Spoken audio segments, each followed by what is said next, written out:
Okay, I'm going to do this thing where I empty my notebook after Oklahoma beat down Houston 49-31. Here are the takeaways I have for you, plus a little inside the press box stories, and all that's coming up after the bumper. What do you mean you don't subscribe to my son's YouTube channel?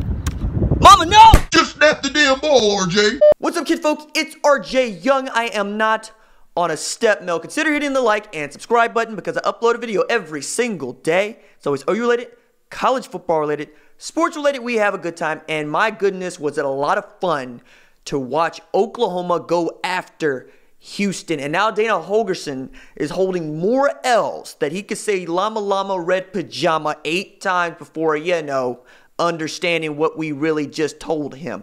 But look, what we saw from Jalen Hurts and Lincoln Riley was remarkable because it seemed that Hurts had been on campus for 8 months, and all Lincoln Riley did was, let's look at what you do well, and let's build around it. And some of the play design was outstanding.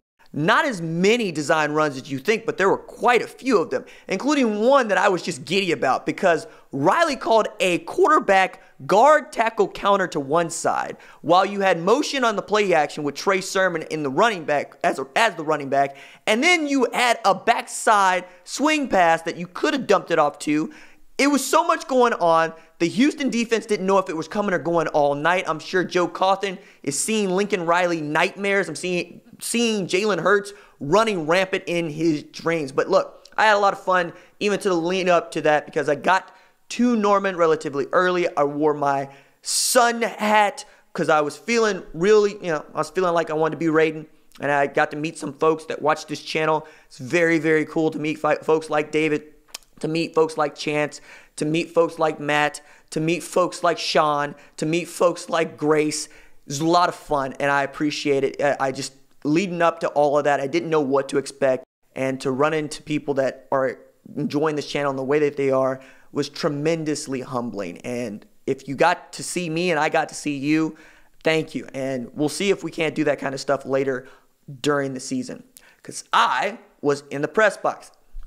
From a step mill to the press box, y'all. Y'all did that. That's awesome. Now, I want to get back to the game. All right, so TJ Pledger, Marcus Major, Miguel Edwards, Marcus Hicks, and Jonathan Perkins were not dressed out. We know this. That means Kennedy Brooks and Trey Sermon and Ramondre Stevenson were your only available scholarship running backs.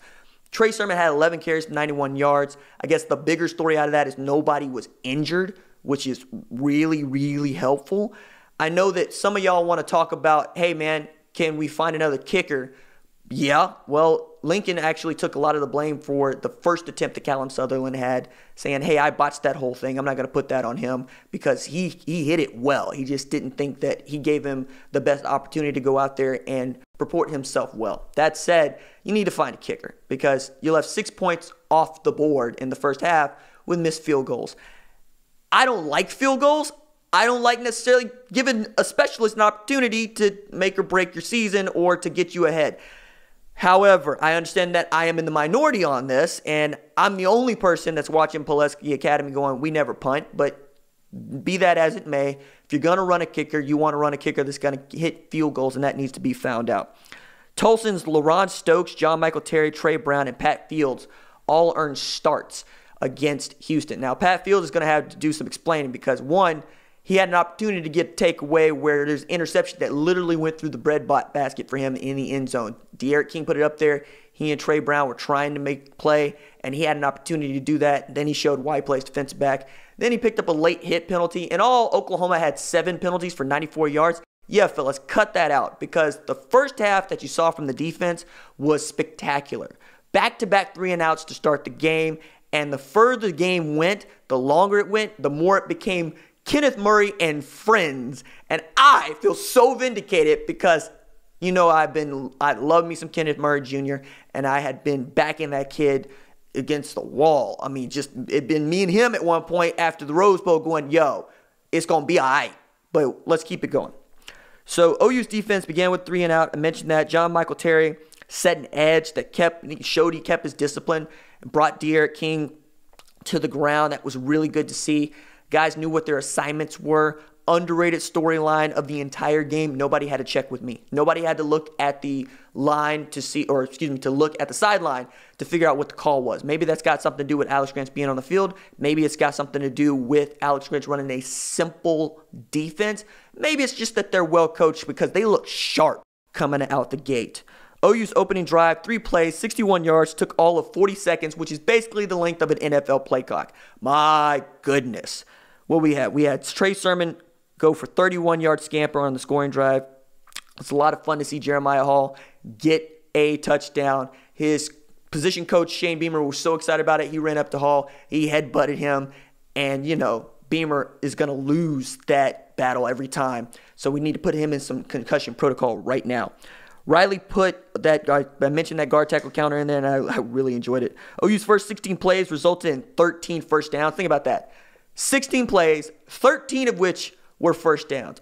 On the night, OU averaged 11.2 yards per play. Just over 60 plays. 11.2 yards per play. So not only you averaging a first down per play, you're basically starting first down at 1st and 9, right? I mean, just to do the math. It's ridiculous, all right?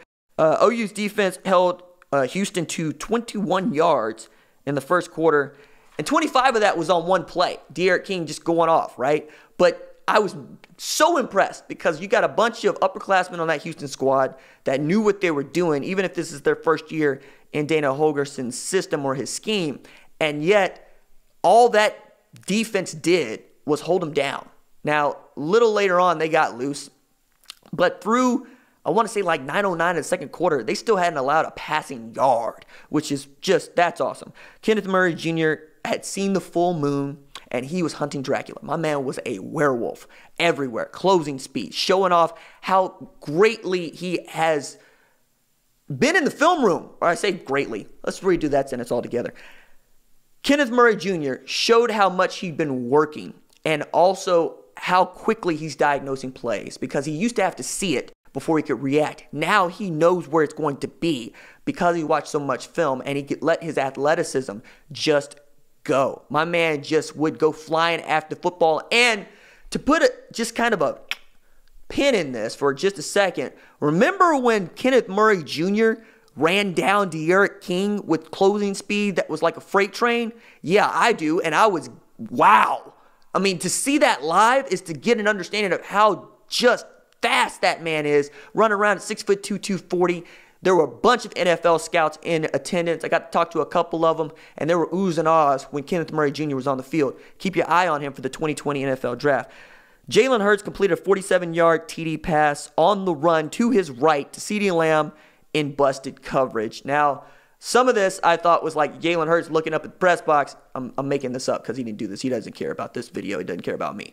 But, you know, was pointing at me going, yo, RJ, see, I can throw the deep ball. To which I'm going, yeah, to your right. We knew you could, when you could throw it to your right. And more about him throwing the deep ball later because my man, he had 3 incompletions all night, had 23 attempts, 332 yards passing, had 176 yards rushing on 16 carries. Just Super Saiyan Vegeta out there and had as many incompletions as he did rushing touchdowns and passing touchdowns. 3. My goodness. All right. So then we got Thanos dropping like an infinity stone into the gauntlet going, Aah! That must have been Alex Grinch, or excuse me, that must have been Lincoln Riley watching Alex Grinch call an outstanding defense because he felt like, you know, he was a stone away from getting there, and maybe this is Lincoln Riley making the trip to Vormir, and he came back with Alex Grinch, and now you got a national title contender because the defense feels like the kind that can run with the Clemsons and Alabamas and of the world, and yet week 1 overreaction, maybe a little bit, but if you saw what Oklahoma fans saw for the last couple of years at defense, you're going, no, this is it. This is it. So we got the guy with all 6 stones, and now he is coming to earth to take everything you know and love. Been making this Infinity Stones analogy with Lincoln Riley for like 3 years now. And yes, I'm here for it. I am here for it. Now, what we got left?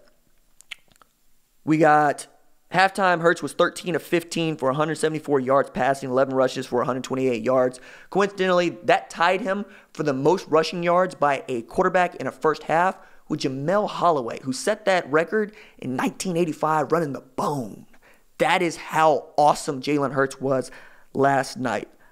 Had a drive of 5 plays, 75 yards, 2 minutes, 22 seconds to open the third. Rambo took 151 yards to the house, showing he's faster than anything John Rambo ever shot. And we're sleeping on him, and there's that line about, Rambo drawing first blood in the second half. Oh, dad jokes. I'll show my way out. I've made better halftime adjustments from the press box, or I did make better halftime adjustments from the press box than the Houston coaching staff, and all I did was redistribute my weight to my left butt cheek.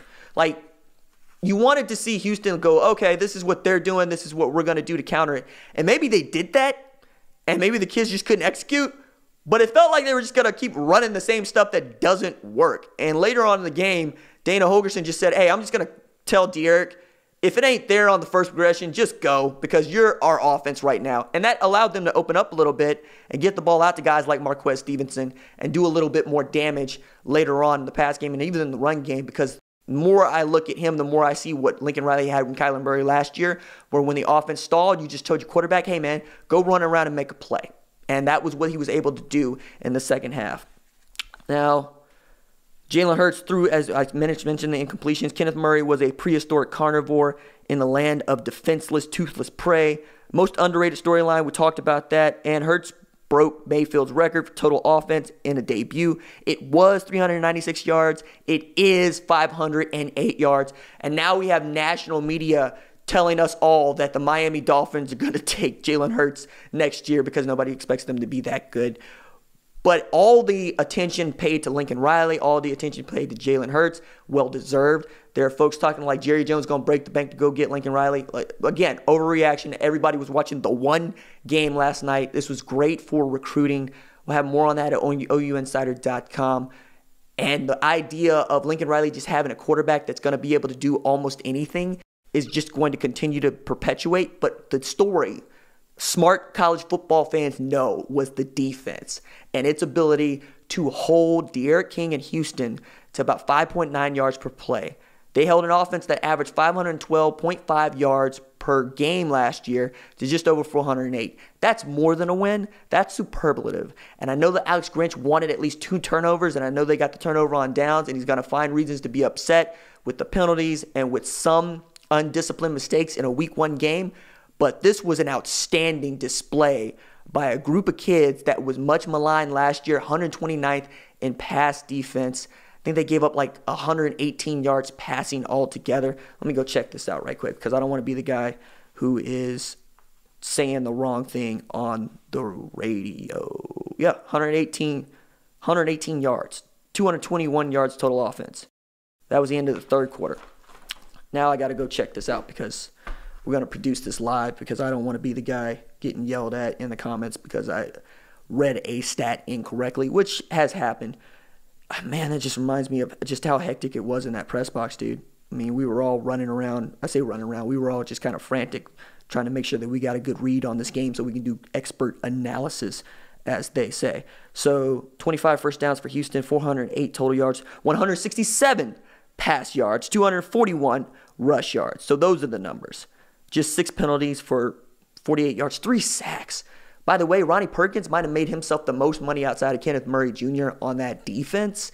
That dude was a monster, and he's going to be a problem for some time.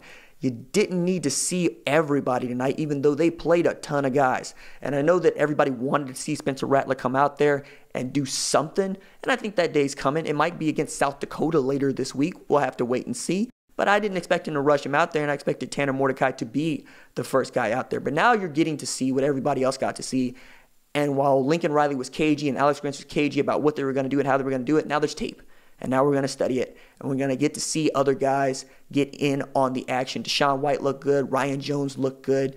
Like I said, Pat Fields, outside of the missed opportunity with the interception and the penalties, okay, he's going to be all right. Delarian Turner-Yell looked all right. Everybody knew what they were doing. I love the late shifts and movement on the defensive line to try to confuse the offensive line. I love how Kenneth Murray Jr. knew what he was doing, knew all the calls, was running out there.